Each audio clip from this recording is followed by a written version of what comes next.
Hello, everyone, and welcome once again to Miami Minutes. This is the podcast where we violently go at the slow-moving vehicle that is Miami Connection, one at a time. I am one of the hosts, Niall McGowan. I am your other host, John Parker, swinging wildly through each minute of this masterpiece. This guys can't wait to get to that guy, and just this whole deal was like, was that Jeff's a move? Was like, oh, the guy will get them with the tree trunk or whatever the hell he's using when we get to it. It's interesting. I thought about it, and I think otherwise. So you think this guy's a loose cannon who's gone off on his own accord? No, that would be cooler than mine. I think it's very boring. I'll just say, I don't think he's intending to hurt them. You think it's an intimidation? Intimidation, exactly what I've written down. I think he's just doing it to be like, make them shit themselves. You know? I mean, there's something shit about it anyway, I'll tell you that. But no, we're here today to talk about minute 49 of Miami Connection. And it opens with a jaunt atop the train tops, and it ends a minute later with a rumble ready to erupt. So yeah, we do get this guy who, now looking at him, I'm getting real vibe of, what do you call those two guys in Trailer Park Boys? Corey and Trevor? Something. Corey and Trevor. Like, oh, wait, one of them changed though, didn't they? Yeah, they kill off one of them or something, and then they just got another guy to immediately be like, he's now the new second part of the double act. Yeah, he was exactly the same guy. My understanding is, didn't they fall out with the original guy? Yeah, because I think he was like a co-creator or something, and then was going on for. I don't know now. This is being way too into the weeds for people, I guess. Maybe if you're not interested in Trailer Park Boys, but I'm not too sure if the show is even going anymore. Like, they did that animated show for a bit, and I don't see any further progress on it. It seems like they might have been like, guess we're kind of done. Like, you've got to at least do a finale like feature length, right? Yeah, you should do. I just remember, it was always consistently enjoyable, even the animated stuff. I was like, no, it's bog standard, kind of stuff. Yeah, but even the so-called lesser seasons are still fun. Yeah. I think it was just when Leahy's died, and that is sort of like, how much longer can you keep this going? But I guess the fact that the show is based around, like, it's the same jokes over and over and over. It's kind of like, you can just keep doing it forever, theoretically. I agree, but without Leahy, that is tough. I don't know. I think maybe they're taking a while to figure out, like, how do we wrap this up without it? It's everything with Randy is just like, because they have Leahy still there, but it's all old audio clips. Yeah. And Randy is just like, well, he's so tied to Leahy. So when he's not there, it's just like Randy as a character is just spinning his wheels. And it's like, you feel bad for that actor. And it's like, ugh. But anyway, before we go away. Miami Minutes. But no, it's just, yeah, he's got real, I'm not calling him Trevor than at least Kid Rock. He's got like the scummy vibe of Kid Rock traipsing across the trains there. Hey, Kid Rock smokes now. No, did you see Kid Rock? He was boycotting Bud Light. Yeah. There's a picture of him drinking it the other day. I was like, it's just such a terrible drink, and he's so rich. Yeah. How difficult is it to not drink Bud Light? Like, Jesus Christ. Buy a nice beer, for fuck's sake. Even I won't drink Bud Light, and I'm poor. Yeah. I think maybe, though, because he is very scummy. I think that's maybe the thing is like, oh, no, he only drinks absolute, like, complete trash. So... But that's like the lowest of the low. At least we get normal Bud. Yeah. I don't know. It's about to be like, I don't know, freaking like white. What do you call that stuff that Matthew McConaughey was drinking in True Detective? Like White Star? Is that what you call it? No. What was that? Remember, we used to get it here temporarily. It was like cool for a while. Lone Star or something. Maybe as you call it. But so remember at the time that was the whole reason he's drinking it in True Detective is because like that's supposed to be the scummy kind of crap beer. That's like the lowest, the cheapest stuff they could fling at you. It's like, hey, it was a Lone Star or whatever. Yeah, but here it was expensive because it was cool and important. Oh yeah, it was a hipstery thing going on. It's like, oh yeah, one can of Lone Star, please. That'll be £8. Like, what? I looked it up, by the way. You are right. It's Lone Star. Lone Star. I remember I used to get it in the bar that used to be here. Sound. That's where I got it too. Yeah. I don't have to say it in I have to say it, of course, in the even though I don't like the movie, I have to make the Spaceballs reference of going Lone Star. I'm glad you said that, though. Anyone who likes Spaceballs is suspicious in my eyes. I've never met anyone who does like it. No. Really, it seems to be this. I remember even the back when you were a kid, and it was just on TV all the time, and you were like, particularly way back when you were a little kid. When I was a little kid, you were starved for Star Wars content because there was just nothing there, and just been like Spaceballs been on, and even my brother who loved the whole thing Star Wars was like, this is terrible. Yeah. And then like all the neighbors and all the other kids been like, hey, you watched Spaceballs last night? Like, yeah. But it's on again. A couple of months later it'll be on again. And you're like, oh, I'll watch it again because it's here. But my mate I used to work with, I mean, his favorite filmmaker is Mel Brooks, and he's like, yeah, I don't like that though. It's just it has that one combing the desert joke. That's the only thing it's got going for it. I think that is legitimately the only gag I like. Yeah. And that is pretty funny, but that doesn't make a movie. No. I guess the whole thing started off very lazily with just like this is popular. Let's spoof.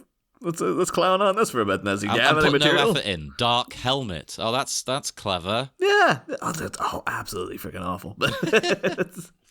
Anywho, before we get sidetracked with that too much, Miami minutes. So the running, hearing that there's a sale on Bud Light. Kid Rock is rocketing across the tops of the trains here. As I said last week, look at him. He's invented parkour. I did notice that he does a very I enjoyed it as a very dainty jump across the carriages there. Exactly. That is a full parkour move. That's how you've got to be swift, you've got to be light. You've got to not put too much pressure on the joints and things. Let's remember it reminded me more of there's an episode of Seinfeld where George comes in like soaking wet and his umbrella's broken or whatever. And he's just giving out because all these kids keep calling him Mary. And it's because he tried to do he kind of did like a girly jump over a puddle and fell into it and broke the umbrella and got himself soaked and stuff. But because he did a kind of girly jump, everyone keeps calling him Mary and stuff. And it's the same kind of, he's still the kind of jump he was showing that he did. It's like, that's the same kind of jump. Same kind of jump there. It's just like, oh, it's an effeminate jump. And it's just like, well, why it's fun to jump and frolic sometimes. Why are the straight men denying themselves this thing? Yeah, don't deny yourself a good frolic. Yeah. Go and run through, a field of, I don't know, poppies. If you want to daintily jump over a puddle in a sort of very camp fashion, go and do it because it's fun. It'll brighten up a dour scenario.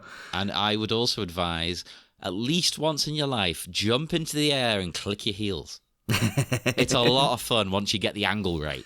That's the was that the end of what you call it, the Fablemans? Does that end with him jumping up and clicking his heels? Oh, I think it might have done actually. It's been it has a while since I watched it. It has a very cute ending. So of course he meets it was David Lynch.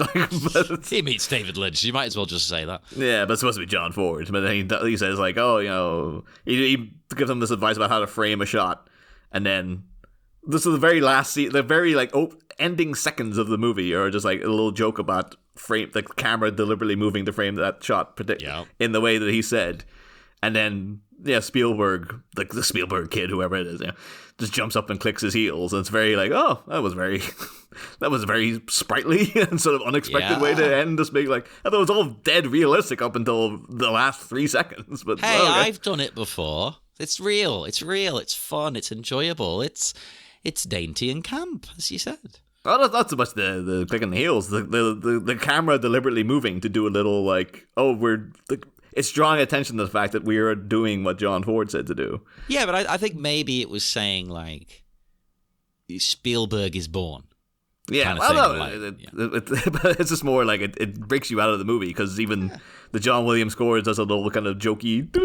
So you're sitting there, you're invested, and all of a sudden there's just like, oh, by the way, it's a movie, right? You're like, but you had me embroiled in the mise en scène and the sort of what would you call it? The what's that term? the cinema verite of the whole thing, and then to be the last second just be like, oh, like it's just a very abrupt like taking you out of the movie. I think it's deliberate as well. It's a reminder. It's like, by the way, this is cinema. You know, this isn't a documentary. You're watching entertainment. But anyway, this guy still. So the point to be made there is like, don't deny yourself a frolic. Do deny yourself Bud Light. Don't be like Kid Rock, because. Well, in many ways, to be perfectly honest, I was a fool. In the year 2000, I fell for it. I listened to Kid Rock. I had 2 of his albums. Oh. I think it was just because he was kind of tied into the nu metal thing, and also wrestling, because he would do music for like The Undertaker and stuff. Yeah. When The Undertaker wasn't an Undertaker anymore, he was a biker for some reason.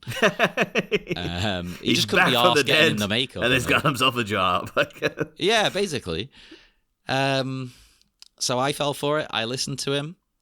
And let me tell you, having listened to 2 albums, they're shit.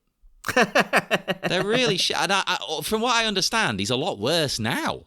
He's got worse and worse. That's always the was it all summer long? That one he had that was simultaneously sampling Sweet Home Alabama and Werewolves of London, which are the same. It was literally just like, let's mash elements of the 2, which are basically the same anyway, as you say. Yeah. I remember made a meme several years ago, Simpsons meme, where because like the chorus that goes like, we were trying different things, we were smoking funny things, and I just did the Homer with the pen pals going, and rhyming things with things. Mwah! I kind of respect it. The way they're like, we're not going to hide that we can't be bothered coming up with a rhyme. Fuck it. It'll do. Props to Kid Rock. Who was that fella Kid Rock used to try and promote? Uncle Cracker. Oh, yeah. Remember Uncle Cracker, him? yeah. Fucking hell. Uncle Cracker. Wasn't he on like the South Park album as well? Like, the Chef Aid, they had like. Oh yeah, I think he might have been. So they had like Old Dirty Bastard and like all these. When I was a kid, I was like, I don't know who any of these people are, but it was just a selection of like Primus, Old Dirty Bastard, and then like Ween and Meatloaf. All of a sudden, Whereas it's like great when you're older, but yeah, if you're a kid and you buy it, you're thinking, what the fuck is going on? Ween? Like, Uncle Cracker. Next, I was like, this is a lot of. All right, I mean, I guess it's eclectic. I'll give you that. But, yeah. And he also had that. What was his name? He had that little person. I don't know. I know that he had a little person as part of his entourage, but like, I sort of dipped in and out of Kid Rock. I was always just aware that he was there, but I never engaged with him properly. I think that guy might have passed away. Oh. I'm gonna have to Google that now. He was called Joe C. Joe C. And the Pussycats? It was Joe C. Yes, and the Pussycats. Yeah, Joe C. He died in the year 2000. Oh, wow. Okay. I would have thought it was a lot later than that. Holy shit. Okay. Are you sure that he didn't get in like a replacement guy where he's just like, well, this is part of the Kid Rock look. I'll just get in like another guy. No, looking at it, no. He's on Kid Rock's 2 albums that I did have, Devil Without a Cause and The History of Rock. He's on those, so that's around the time he'll have been doing stuff. I guess looking at it, the last thing he did with Kid Rock was, while alive, was stuff for The Undertaker. Oh, wow. But then, posthumously, he is featured in the movie Osmosis Jones as part of Kidney Rock. That really got me there. Respect to Josie. I'm sure you would have been a much better person than Kid Rock turned out to be. Also, respect to the writers of Osmosis Jones. That needs a minute-by-minute treatment. I always get the, I don't know, maybe it's the process of growing older, but I think if I was, even hear that, it's like, he's been dead for 23 years. It's like 23 years, the world has moved on. That guy never got to see any of it. It's so sad. No, that's what upsets me when I find out people are dead. It's when you stop and think about the things they would never know about. Yeah. You go. I live right by the big, Sefton graveyard. And so when I walk to the shops, I always go through there, and you find yourself looking at these old graves. You're like, oh, people like died in 1928. They're just like, they had no idea. Well, it was like, and sometimes too, it's like, well, this grave even still here, and I'm like, it's get done, get out of here already, because the graves are withering away to nothing. No one's maintaining them anymore. It's just like, oh, it's all so sad. But it is sad, but you know what? I take something positive from it, I think. In fact, I was in Glasgow the other day, and I was going around the necropolis. That's their big graveyard, and I was thinking to myself, you know what's nice is that I'm walking around here, and in a weird way, I'm reviving these people because I'm reading about them. I'm reading their graves. I'm reading their names and their little stories they've got. Yeah. It might have been the particular one I'm reading. Maybe nobody's looked at it for like 20 years. So it's quite nice. So if anyone was nearby, go to Joe C's grave. Yeah. Read the inscription about him being part of Kidney Rock. I hope that's on his grave. The gravestone is shaped like a kidney and everything. So. Kid Rock, if you're listening, I'm sure you are. When you die, please have your tomb made in the shape of a kidney. Or a can of Bud Light. Or a can of Bud Light, of course.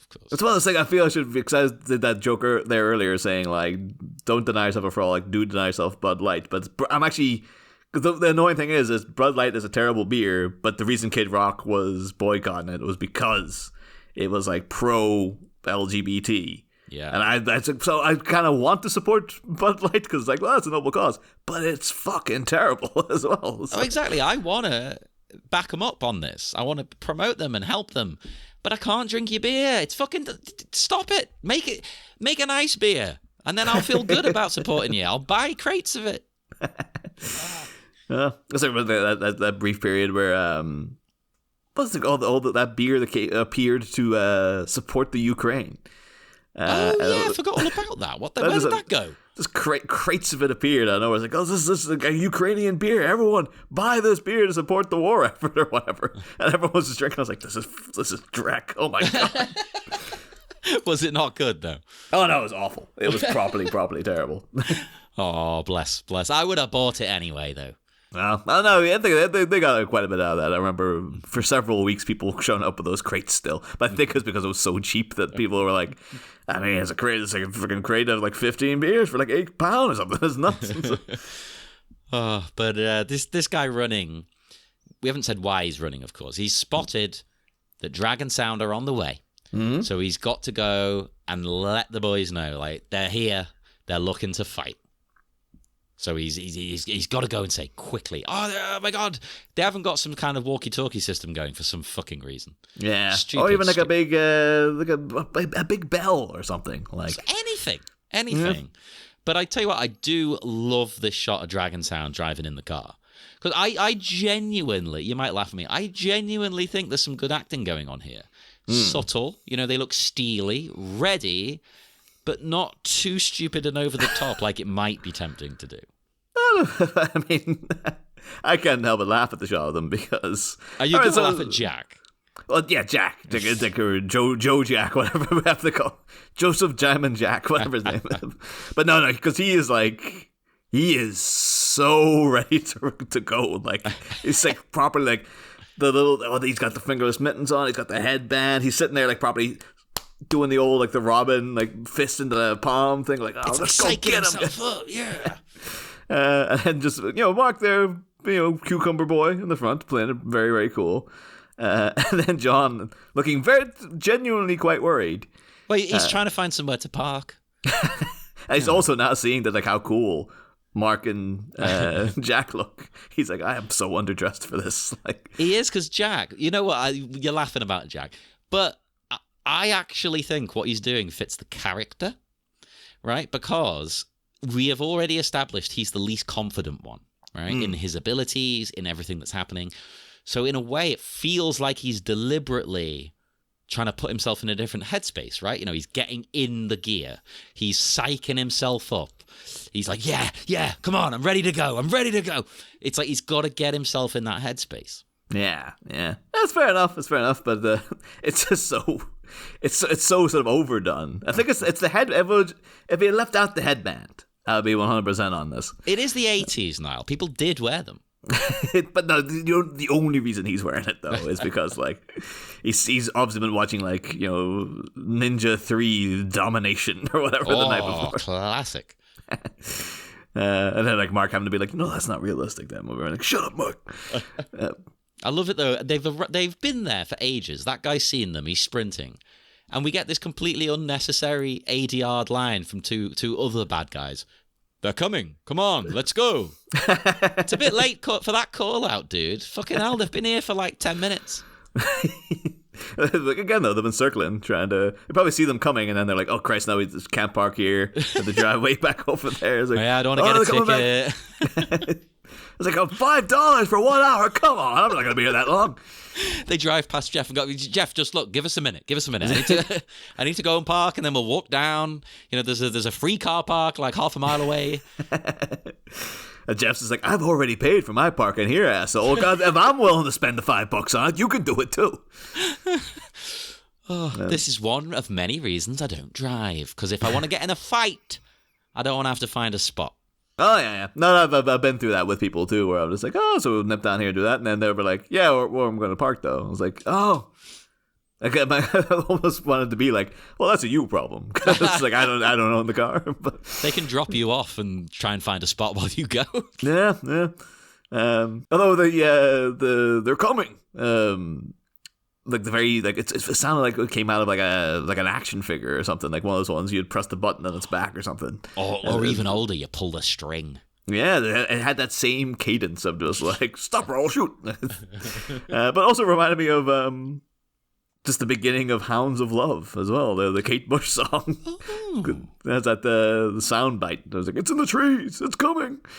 So this is what Dragon Sound going into a cover of Hounds of Love here would be fantastic, quite frankly. That would be amazing. Although you saying it's in the trees, I can't hear that line and not think of something we've talked about earlier, South Park. Always, to this day, I think of Cartman pretending that he's having Vietnam flashbacks. He's like, look out for Charlie's up in the trees. I can't. I think anyone mentions Vietnam and I say that. Speaking of, going on about like Trailer Park Boys earlier, like speaking of a show that's sort of just like, it's still going somehow. South Park's like, I've tuned in to recent episodes, and you're just like, man, you guys just really need to give this up, like, is it not good? No. It's not good. It's just it's just played out. Like, it's so just like, yeah, it's done. Like, every time they bring up a new plot line, like, they had a whole thing where they did an episode about, Kate and William. Or like Harry and Meghan, sorry. And it was all jokes that had been made already. Like, normally South Park was quick off the mark. Yeah, because the whole thing is because they make an episode within a week. Because they have a structure so like we can write this thing and have it animated and out within 7 days, which is insane. But they did it, and they did it for many years, and it usually was great. But it was just so like the whole running joke was just like, oh, we just want our privacy, but we keep making documentaries about ourselves and throwing ourselves in front of the paparazzi, and you're like, that's the same joke everyone's been making the whole time, like. If you is there a spin on this you can provide? Like, no, that's the joke for 22 minutes. It's just the same variation on that joke. And it's like, that sounds bad. And then the next week it'd just be like, what if Cartman gets an electric scooter? It's like, guys, just like, you must have the money made. Come on, you got all that Book of Mormon money. Just pack it in. You got to know when to call it a day. In fact, I recently just watched the first 2 episodes of the new Futurama. Oh yeah. wasn't that into it? No. It felt like the humor is completely shifted now into satire of modern social events. And to me, that's not Futurama. No, not at all. I mean, I like satire and things like that, but and they did start pivoting it that way more in the past, but now it's fully that. I mean, there's an entire episode where it's just like Fry decides to watch all the programs ever made on his streaming service with his VR goggles and all that, and you're just like, okay, fine. And there's another one about like fucking, basically it's like making fun of Bitcoin. Like, okay, great. I know that it's not been well received, and even like all the meme pages are just like, this is terrible. Like none of the fans seem to be happy that it's back. And then like I know a guy who's like properly obsessed with Futurama, and even he's like, oh no, I'm not watching that. Jesus Christ, no! Like it's gone. Just let it go. I'll probably give it more of a shot, but so far not to it, because I was a big Futurama person. But I was a big Futurama person in the initial run. Yeah. Once it came back, I was already like, it's done. It's like, yeah, that's okay, now we're going down to proper massive tangents here, though. But I've been trying to give season 33 of The Simpsons a go. Oh yeah, I heard it's okay. Because everyone's like, no, season 33 is good. It's back. And in fact, I'm only doing one a week because I just have a thing where I just, I watch a bunch of cartoons on a Saturday morning because I'm trying to bring back the vibe of Saturday morning cartoons. Do it. And so, it's there now. It's on Disney Plus. I'll stick on season. And so I'm only like 3 or 4 episodes in, and it's still like. It's not at the point of like it used to be painful to watch The Simpsons, where you're just like, this used to be so good. How the hell has it gotten so low? But it's watchable now. I think that's the thing. I think in a way that might be worse. No, I think at least you can sit through it, and occasionally you'll get like that's a funny joke, and then.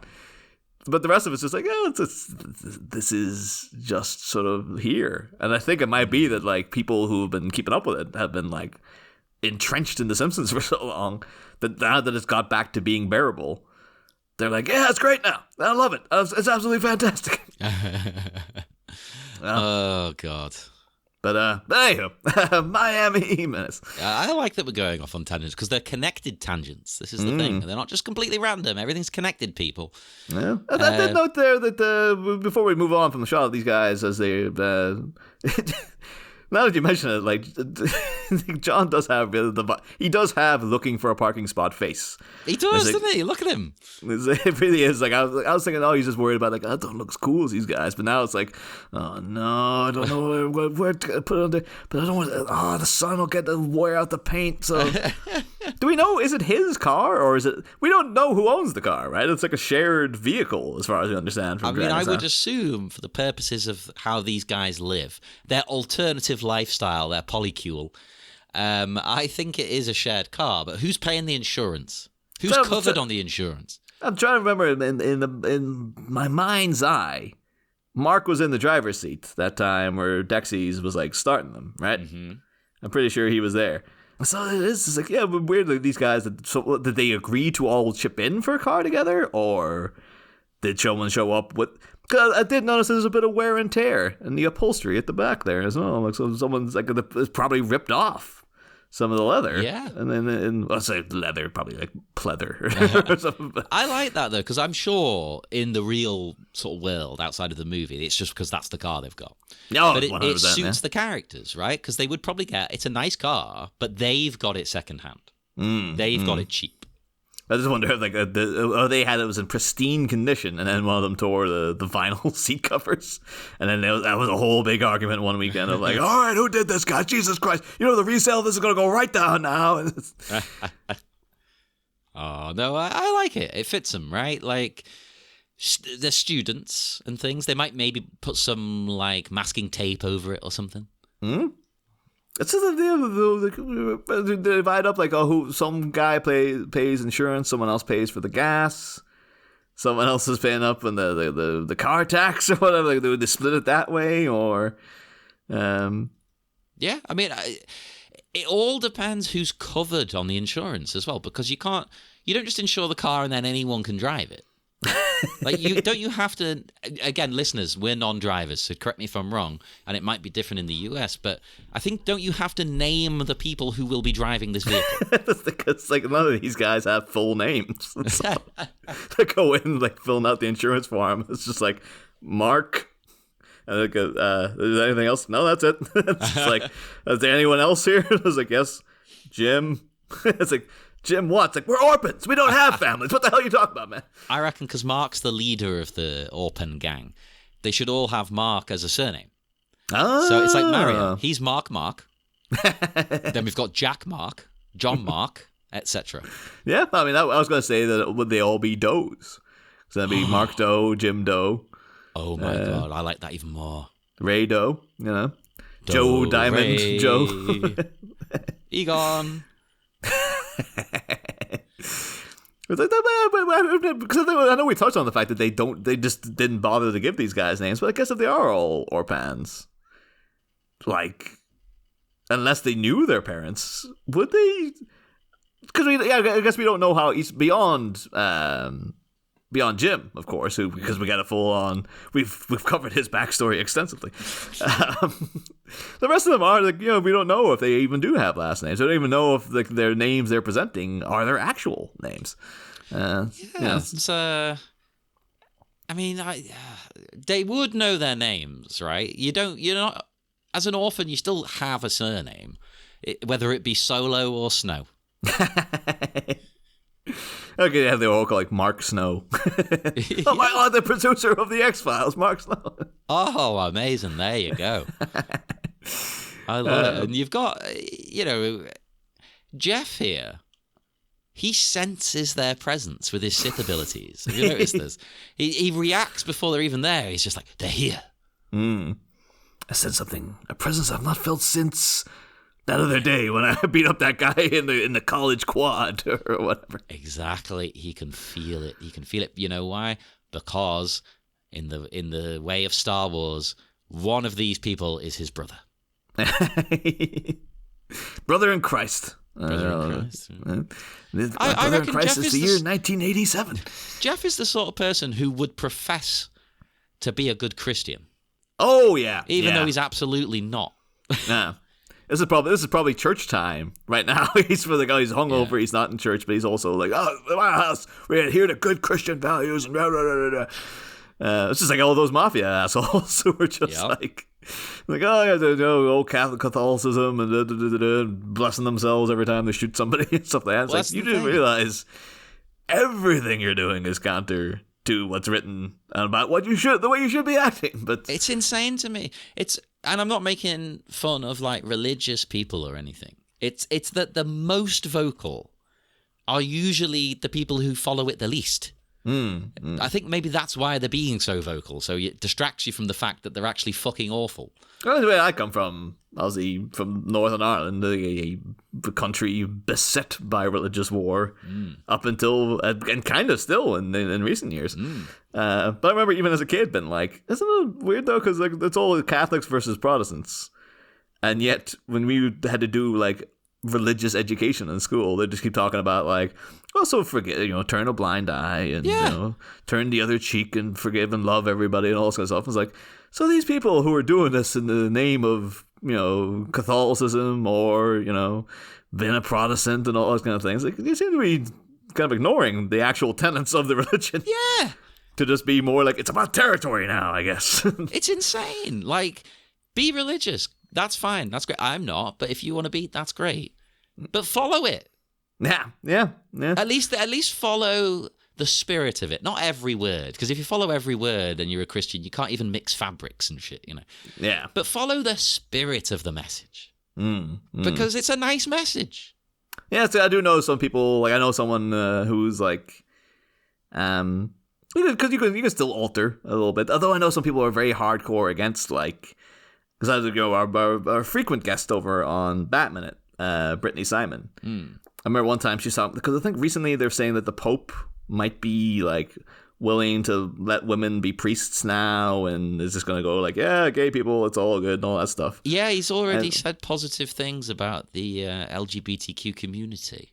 Yeah, but Brittany's whole thing was just like, because she's not religious and she's obviously very like flamboyantly, part of the LGBTQ community herself and stuff. But she was just like if you're going to now just start altering the rules, just give the whole thing up, because that just means it was all bullshit the whole time. We're going like, it has to be this way. These are the rules. Oh wait, no, we're not doing that anymore. It's like, so just dismantle the whole thing then, because if you can't stick to your guns, then just get rid of the whole damn thing, because otherwise, it means that all those rules sent down by God were made up in the first place, because now you can just go, you know what, we'll change it then. Well, that's because half of those things that they stick to so dogmatically are in the fucking book. So they have just made them up.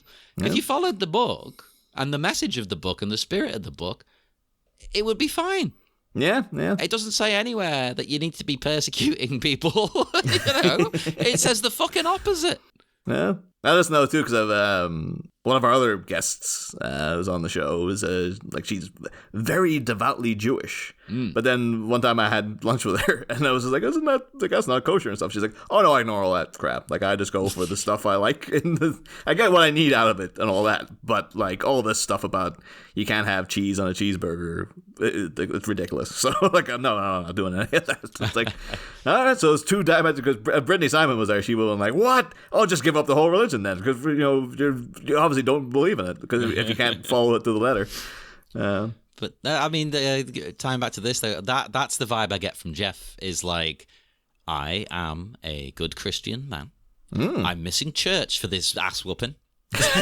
It's like, Jeff, chill.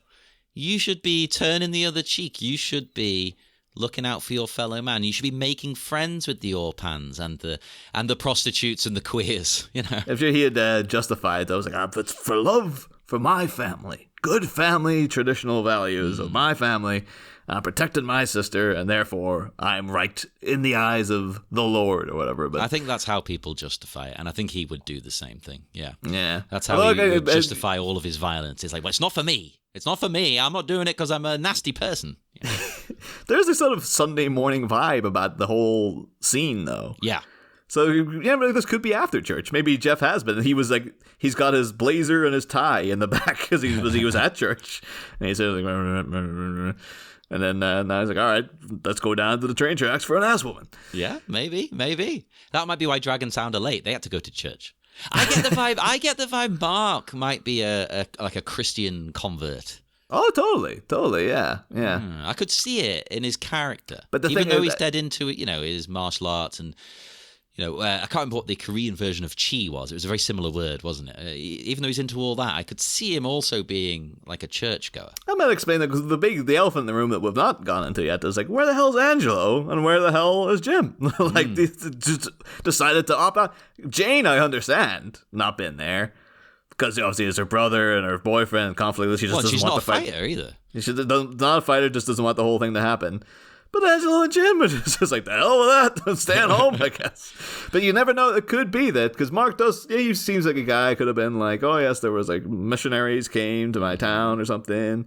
And maybe him and Jack and John are all Christians. They went to church. And then Angelo and Jim, either they're back at the house, making Homer's patented moon waffles, sneaking off church.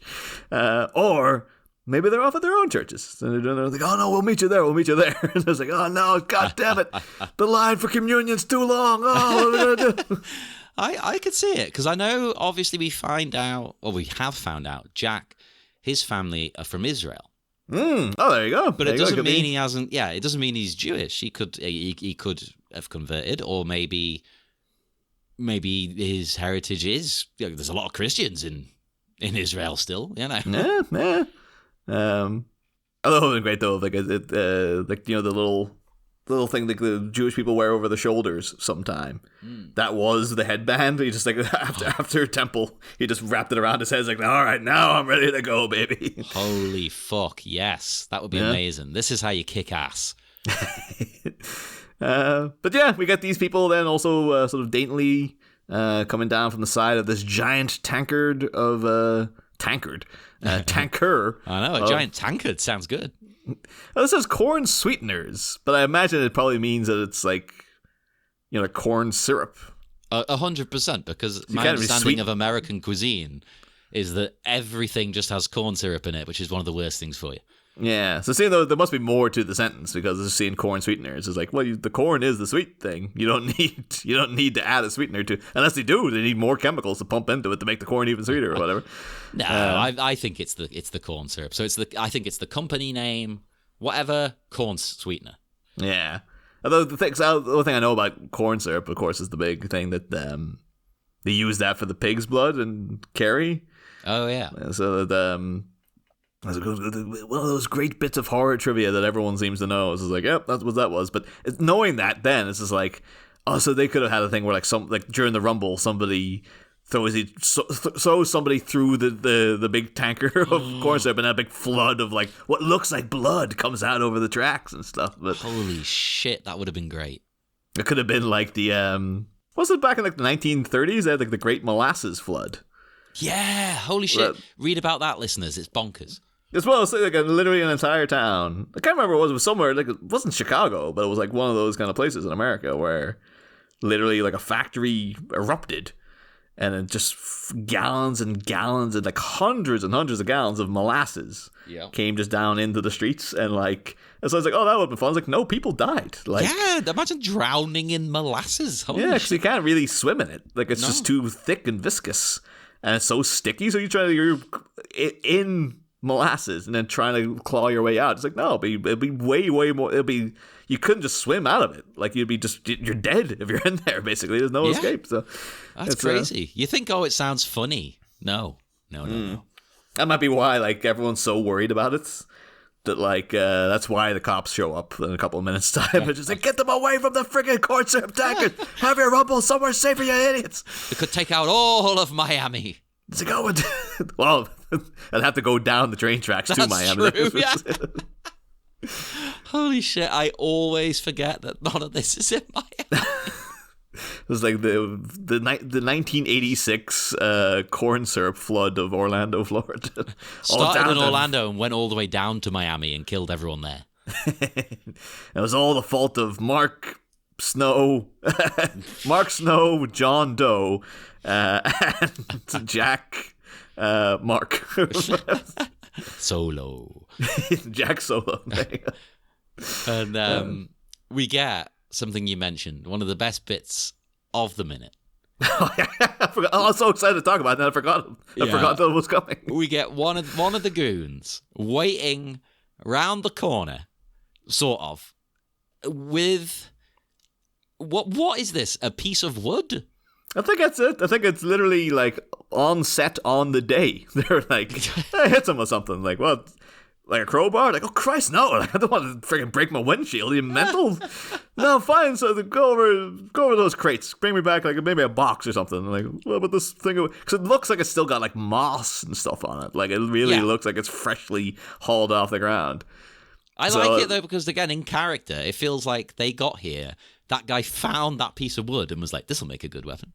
I mean, because the thing, because he knows that Vader is going to like be whittling weapons for everyone, as we said last minute. And that one guy has the pool cue and stuff, and he's like, "Oh no, Vader can make he can make like a sword out of this or something. It'll be great." And then now that that's the thing, he was on his way over there to give it to Vader, and then someone shouted like, "They're in the trees, they're coming!"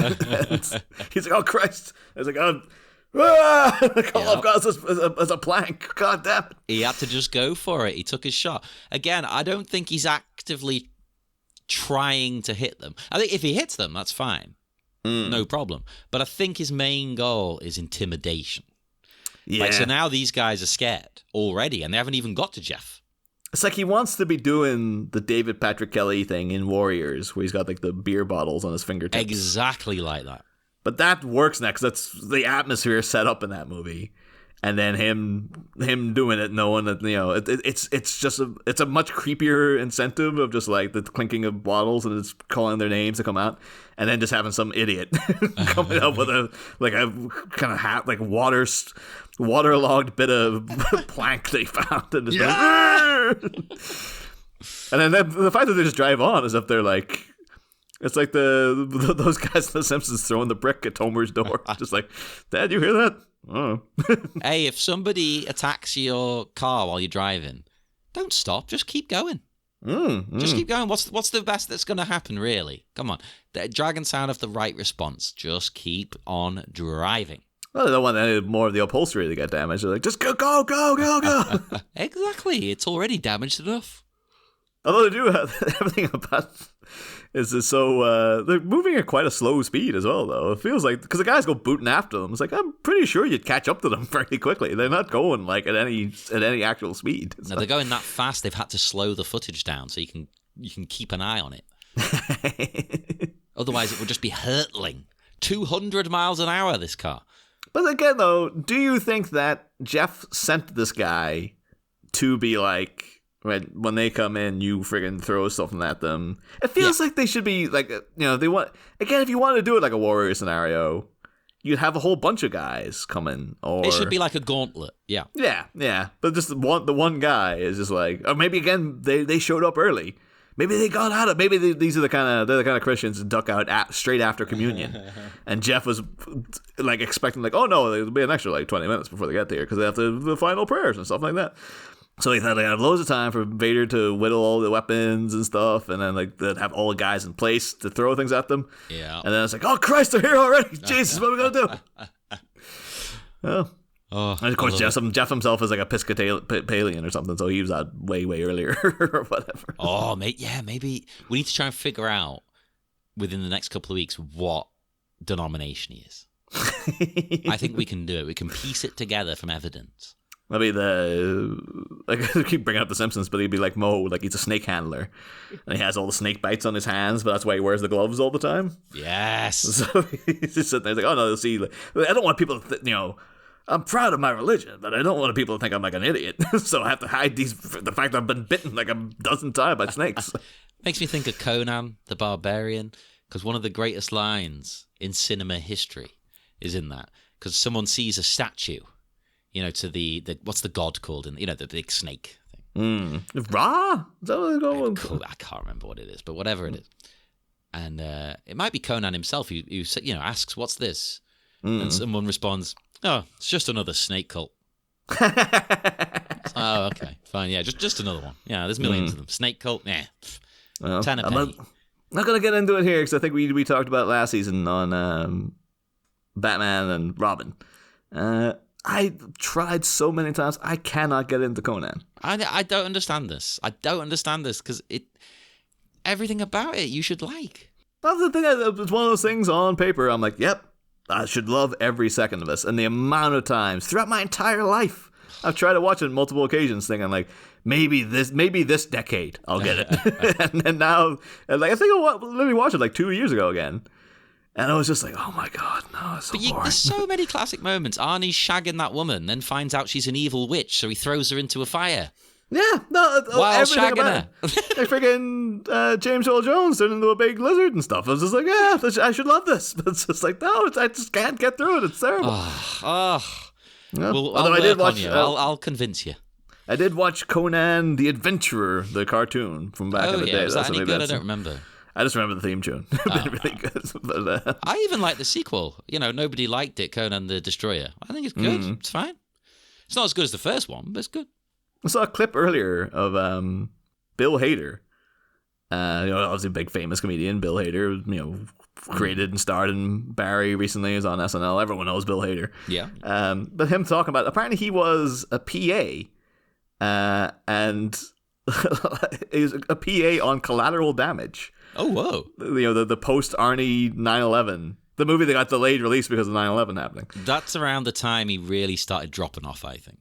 Yeah, that was very much the beginning of the end of Arnie. If he was not already in the middle of it, people might say like by the time of Batman and Robin, he was the end had already occurred. It was just sort of the death rattle. Yeah, but it was still he was doing big movies that did well at the box office. Batman and Robin did quite well. Yeah. Even like End of Days and stuff too. It was like, no, people, that was Arnie's name was all over that. It was a big deal when it came out and stuff. I love it. But I remember him, he was saying that he does, of course, because he's a freaking professional comedian, does a perfect impersonation of Arnie.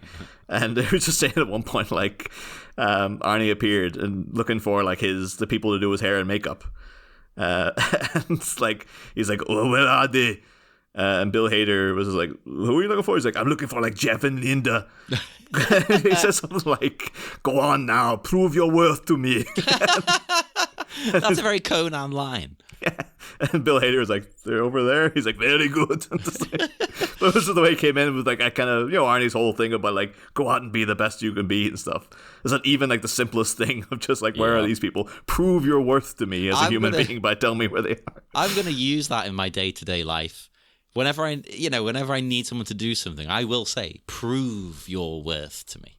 See, I think I've come across it though in recent times too, where I always feel bad because I'm always rattled when someone puts you on the spot by things like that, where you're like, that someone's so keyed into life that they're like, everything about them has a purpose and all this kind of thing. Yeah. So the idea that you'd instantly have to prove your worth to them straight away, but like, oh my god. But yeah, we had a guest on Batman, like a new guest on Batman recently, Shin. Yeah. And I remember when the guy asked her on, she had a whole questionnaire. I was like, what is the purpose of Bat Minutes? And like, what goals do you hope to achieve for doing the show? Oh, whoa, okay. I was like, what's your general, like, what are your ambitions to do with this thing? I was like, we just talk about Batman, it's pretty fun and stuff. Why you give me the third degree, Shin? Come on, do you want to be on the show or not? That's interesting. I guess she just wants to make sure it's worth the time. Oh no, and I think that's very much her mentality. Everything with Jin is just very much that she wakes up, she knows she's on. As she says, she doesn't think of herself as a great person, but she aspires to be on the path to greatness. I think that's the best way to be. None of us are great people, but you should always want to be. Yeah. Like YK Kim, of course. YK Kim. It's a very martial art attitude, actually, of like, you are never a master, really. You might be called it technically, but you're not. You're always learning and growing and developing and improving. You may sit on this council, but we do not have the rank of master. Oh, yes. It's outrageous. It's not fair. I think nobody should really be called that because, again, you're never a master. You can't master something truly. You can get better at it, but there's always someone better than you. Yeah, that's true. And that's not a bad thing. Once you accept that, you are a freer person, I think. And that's what's going on here in a way. Mark and the crew accept that fact. Jeff is the kind who does not accept that fact. He's like, no, I am the best. My way is right. You are wrong. Yeah. He's very much like he's... I almost have an empathy with Jeff in a way because all his actions are born out of anxiety. Yeah. Rather than Mark's very zen about everything. It's so letting go. Don't have any parents or family. Go find a family. Just these people now, they're my family, and we just chill. We hang out. We play music. And we hang out in university until we're 47 years old. Like what's his name? Van Wilder. Yeah, or just like the way that Mark looks. It's like, you sure you're a freshman? It's like, that's all been a freshman for 20 years. But, that's the thing. Yeah, he never claimed that he was young. No. There's a guy in college, but you're gonna be a mature student up until you're dead. So, but then everything. That's where anxiety comes. Its base root is on the being obsessed with what might happen. And not what is actually happening right now. So Mark lives life day to day, and Jeff is all about like, what if my sister being in a relationship with this guy is going to hurt him or hurt her? What if that ends up taking Jane away from me? What if she flunks out of school? What if, et cetera, et cetera, et cetera? And so it's driven him to an anxiety-based rage. Whereas everything about Mark is just like, okay. Yeah, let's just go with the flow, man. Mark's I've said it before, he's very Yoda. Yeah. He's very zen, he's chill, He doesn't ask basic questions when someone's like, I got a letter from my father. Like, you didn't tell me you had a father. What the hell? Father. So, you have a father. I thought we were all orphans. Your feelings for him are strong. Oh. Although, as mentioning Jeff again, I zoomed in. And I was able, finally, to see what his shirt says. Oh. I'm going to be heartbroken to find out he didn't, fall asleep at a party and someone's written, a load of graffiti on his shirt or something. Sadly not, Niall. Sadly not. It is interesting, though, I thought. It is a shirt from the 1981 Polk County Open. What the hell is that? It's a powerlifting tournament. Oh, baby. Now, I imagine, no offense to Jeff, he's in good shape, but I imagine he probably bought this at a secondhand shop, a thrift shop, right? Oh, yeah, I don't think he took part in a powerlifting tournament. He got one of the other guys in the gang. Give me your shirt. Vader looks like he could be a powerlifter. That's why he's not got a shirt on. It's just Jeff's like, give me that. Yeah. I want them to think I'm cool and I can powerlift. It could be. It very well could be. Because to me, this isn't the physique of a powerlifter. Powerlifters tend to be stocky. They're wide. things like that. Yeah, Jeff's more like he's more fit, isn't he? Yeah. Jeff has got he's got that Chuck Norris martial arts body. Yeah. Where it's not, it's lithe but muscular and stuff. Yeah. But like, it doesn't say, he strikes me as he'd be more fast than like strong, He doesn't have that kind of, I can't imagine him like tearing tree stumps out of the ground or things. Exactly. But Vader is like, he's big, he's a big bulky guy, but I can't imagine him like, lifting up a car or something potentially. Yeah, if he had to lift and carry boulders, like they do on The World's Strongest Man, you're like, yeah, okay, I can see that. Jeff, no. But the tournament was won by one Gene Bell, who is still to this day active on Instagram. I thought you could say he's still the reigning champion. No. It's like 45 years. I actually haven't seen if anyone beat his record. I assume they have beat his record. Oh, so like every year someone beats the record kind of thing. But he was a very, very popular champion. He won lots of competitions when you look him up. And as I say, he's still around. Obviously not in as good shape these days. He's quite an old man, but he still looks great. He's still ticking, still promoting his work. You think, though, if we got in touch with him on Instagram to come on the show to talk about the upcoming fight, and then you find out he's like, why can't Kim asshole stole my shirt? You know what? We could hit him up. We could legitimately find out. I was like, oh no, I was supposed to be in Miami Connection. Then he just took my shirt and left me out of the damn movie. I mean, why would you not put him in? He could be one of Jeff's guys, It would be like amazing if we finally got in contact with him. It turns out that he is Vader, and that was the whole thing. Like, what? Oh, God damn it! No. There are certain characteristics of him that mean it cannot be Vader. Oh. No, it's not. It's not like exciting. He's black. It's like, then that's a giveaway, I guess. Yeah. Oh, there you go.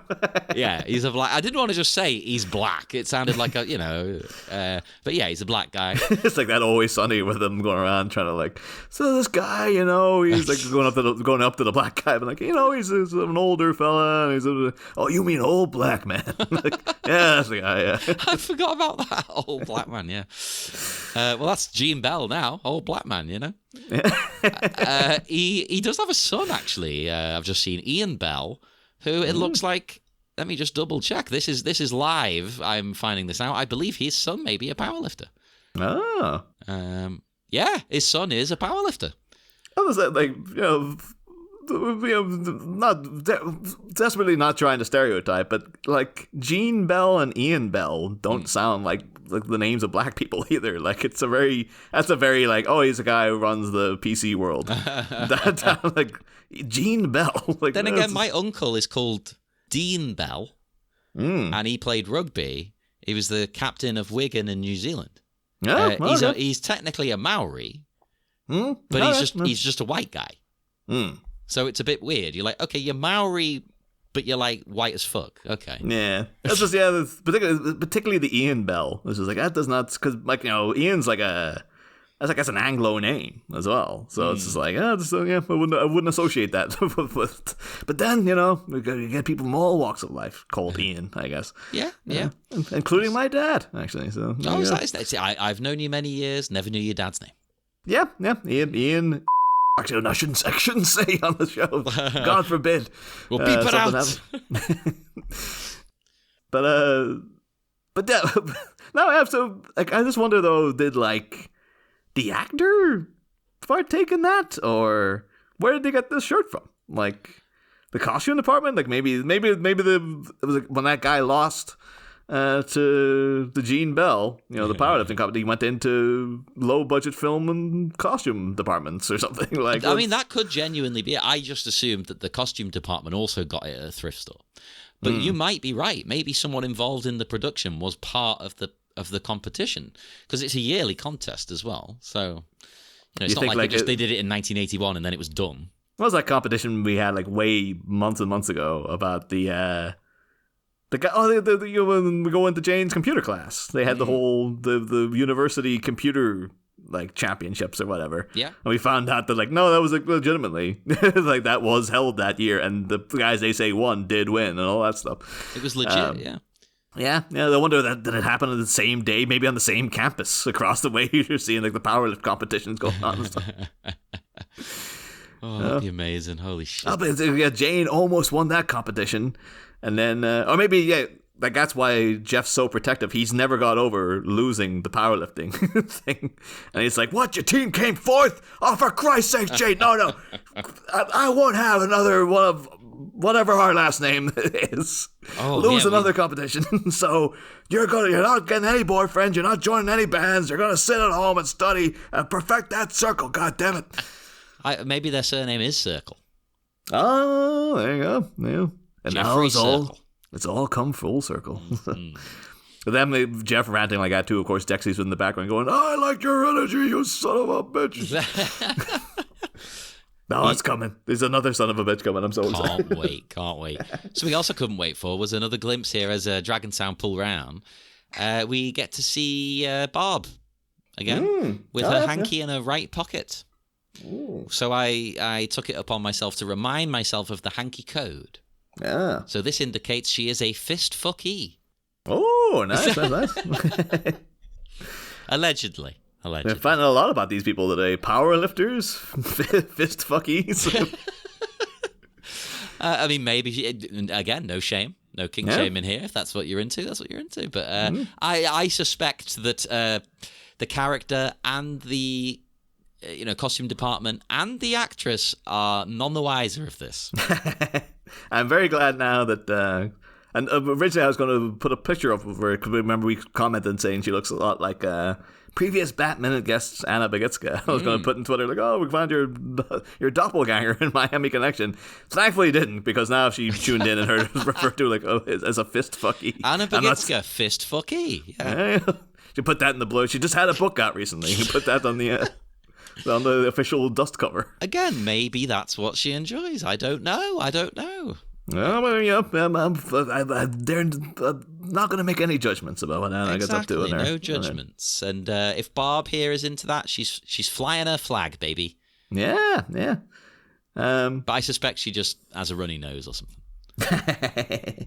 Well, it's very sweaty looking out there too, Yeah.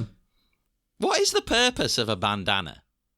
Because it's supposed to soak up sweat, right? Like it's supposed to shield your head from the sun and then soak up sweat, I guess. But they're terrible material for that. Like it was back in the day, that was what they had, and now it's like, well, it looks cool. So I guess. You look like a cowboy robbing a train.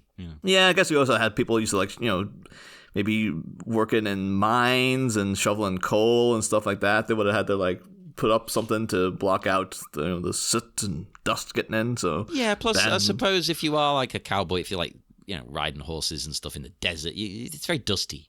Yeah, that might be it. No other notes for this minute except for just to further bemoan the fact that this should have been a musical number. Yes. It feels like they desperately needed to have this in montage form with another Dragon Sound song, but maybe just an Angelo solo because he's not there, obviously, or Angelo and Jim, just doing their little Angelo, Jim, and Jane doing a little trio act. But can a listener please make an edit where you put in the song from Team America where it's like gonna need a montage? I thought the things that have to be themed around though the actual scene of just like what it'll be like. Silencing Dragon Sound or something like Jeff singing part of it, Dexy's band sings part of it, then Dragon Sound are doing the kind of they have their own little sort of bridge in the middle about how panicked they are going in, but then Jeff's on top of a big pile of thing going, I'm going to silence that Dragon Sound. Woo! I'm going to plug up that flame and whatever that came up that shut through.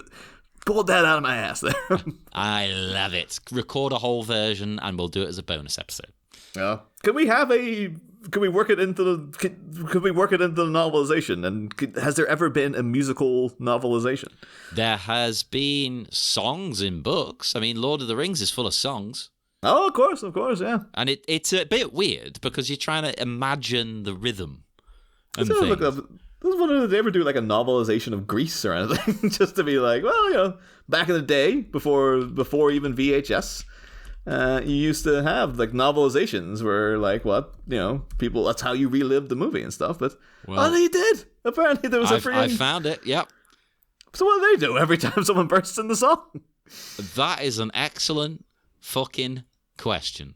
I need to obtain some version of this just so I can understand. Yeah. Oh, here we go. There's a review. Not enough songs. 1 star. Let's see. Oh, okay. They don't burst into song. They weave various lines from the songs into dialogue. Like there's a bit where he says he's got chills, but it never then follows up by talking about them multiplying and losing control.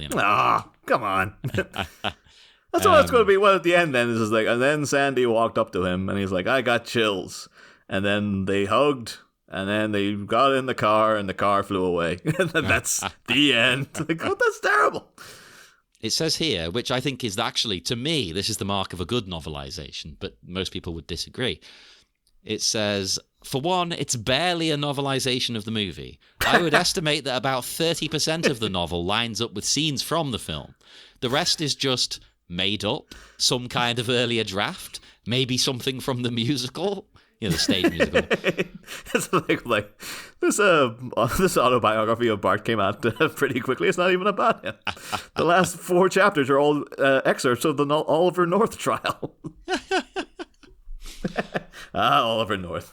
He was just poured into that uniform. Oh yeah, baby. That's one of those ones when you're like watching that. It's like it's 7 years old. Just like I have no idea who the hell is Oliver North. Right, hang on. This is even better. It says the pacing, my friends. It is incredible. This book is 220 pages long. The big car race is a page. The climax and finale are maybe 3 pages. Yet there are 50 pages at the beginning of the book talking about how Sonny and Danny go to work for Sonny's aunt at a beach over the summer. Amazing. I remember that happening though with when we were doing Batman Forever, because we had like Peter David wrote that novelization, which is like the best version of Batman Forever you're ever going to get, because he just like fleshes out so much, and then the whole climax takes place over like 4 pages. Like everything about Batman and Robin teaming up and going to Claw Island, that's all like 4 pages. It's just like they just got in the boat and they was in the plane and went on. And friggin' Two-Face captured Robin and they whatever, who cares? I think it's because he was just much more interested in being able to like flesh out all the character stuff. Yeah. And then when it came to like action, he's like, I don't care about this. So. Well, it's like us trying to talk about action. Yeah, I guess it could be the same thing. It was like, I have to novelize a musical, so I can't put in any of the songs. And also, I don't care about any of, like, that freaking car race goes on for, like, about 20 minutes in the movie. Like, that whole hand jive competition is just like, well, what are you going to do? It's like, and then freaking Frenchie and whoever her boyfriend was, they do some gyration and then through her legs, and then Danny came out and he was pretty cool, I guess. Hey.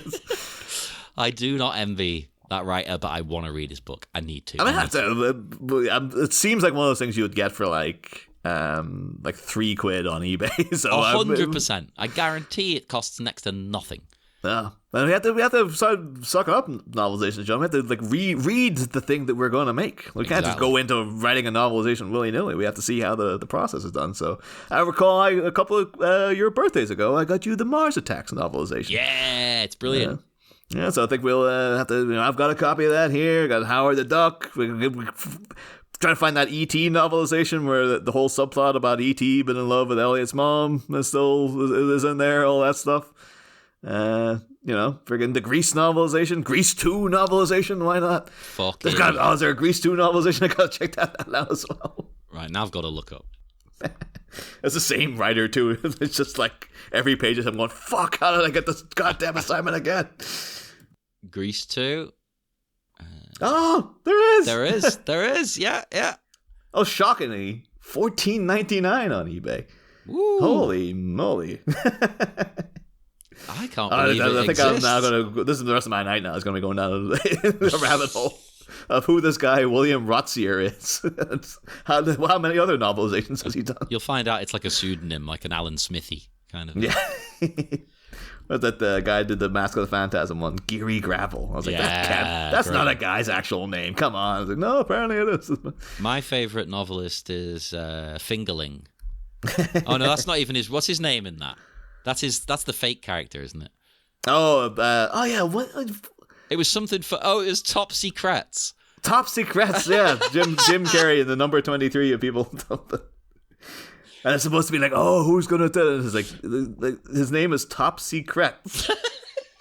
Get the hell out of here! Holy shit, that was a good movie. Oh my god!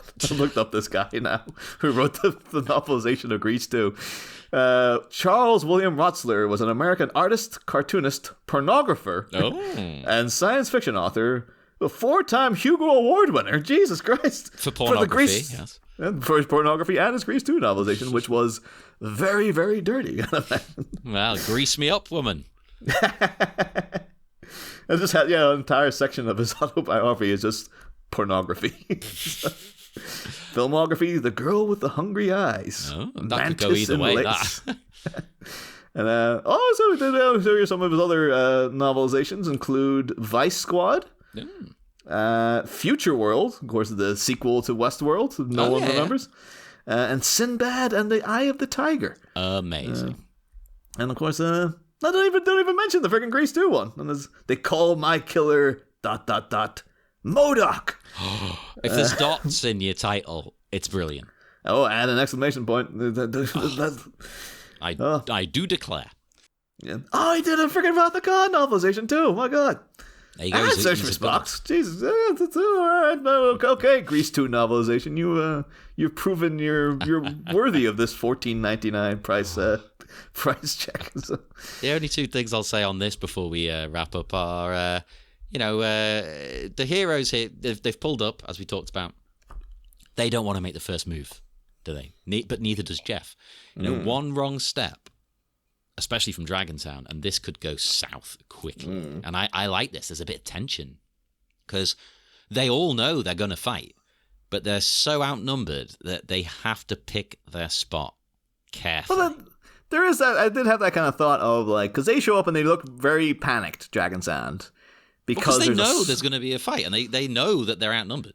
Well, that's the thing too. Do you think they went in thinking well, it was only Jeff who fought us that one. They think oh, we can. No, don't worry, there won't be that many of them. And now seeing all these guys, so they just oh Christ, don't take those. Or were they going in knowing there'll be 70 guys there? I think they know. I think they know. That's why they're scared. But they also know that they've got to do this. There's no other way. They're confident in their abilities. We can fight a lot of guys, but Jeff's gonna have a lot of guys. So it's a tense moment for him, and I do like the little sort of standoff we've got. How many of these guys are? Because there should be even more. Because it should be, in theory, Dexy's guys would come back and Jeff's guys already. Maybe they're out dealing. It could also be that Dexy was twice humiliated. His gang have abandoned him. Yeah. So that's why he had to be I got nothing else. I gotta go and pledge my allegiance to Jeff. It very well could be. You might have hit the nail on the head there. Yeah, they're just all the other gang guys are just out back. They're back working in the PC world with Gene Bell, the Bell brothers. The other thing is that I count here in the gang scene 3 guys with no shirts on, 3 drinks, baby, or 1 giant one. Also, a 4th drink for the shirtless guy who donated that shirt that Jeff's wearing, I guess. You know what? I'm going to allow it. Have another one. Lovely jubbly. I did listen to the commentary track. Not much in there. Not much different. No. Kim does say how nobody throughout the entire production got injured, which I thought was very impressive, and so did the person interviewing him. And that's what I was like, that's not what I heard. No, nobody got injured. I have to state that publicly on the record for not for legal purposes, because I want to say it, and that's definitely what happened. Well, other than that techie who died. But it's a techie. He won the 1981 powerlifting championship. We've honored him by having his shirt be in the movie.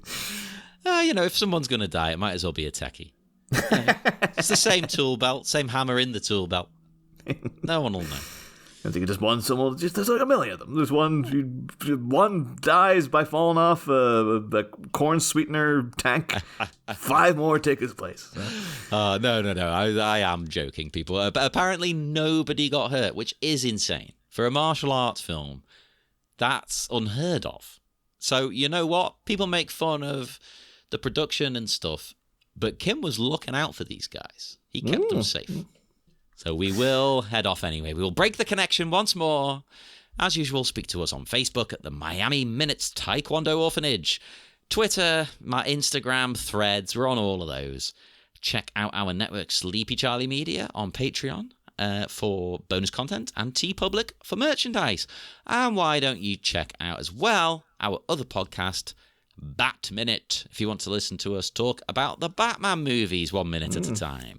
I've mentioned it like 20 times this episode, so if you're not aware that we also do another show, that might have been a bit confusing. Yeah. Well, we have to bring it up formally every now and then, just in case, because we do get, people jumping in at strange moments. If you are jumping in at a strange moment, thank you, but I don't know why you are. I mean, you should probably go back to the beginning, but we are happy to have you all the same. And do look up William Rotsler's 1968 movie, The Enormous Midnight. I thought it was going to be something else since he was a pornographer. Yeah, this is a pornography. This is a pornography that I'm talking about. Shannon's Women, House of Pain and Pleasure. He's predating Hellraiser with this stuff as well. You know what? Hellraiser was stolen from him. He is the originator of this concept. Although we can't say that because it was living in Liverpool currently with Clive Barker, proud Scouse author. We have to stand by Clive Barker. Noted hack. Noted hack Clive Barker. Yeah. Going out just strip mining the William Rotsler legacy. The first chance he got. Well, on that bombshell, we will be off. Join us again in 1 week for more Miami Minutes. William Rotsler also gave the Star Trek character Uhura her first name. There you go. This is just so much to this guy. Listen to me.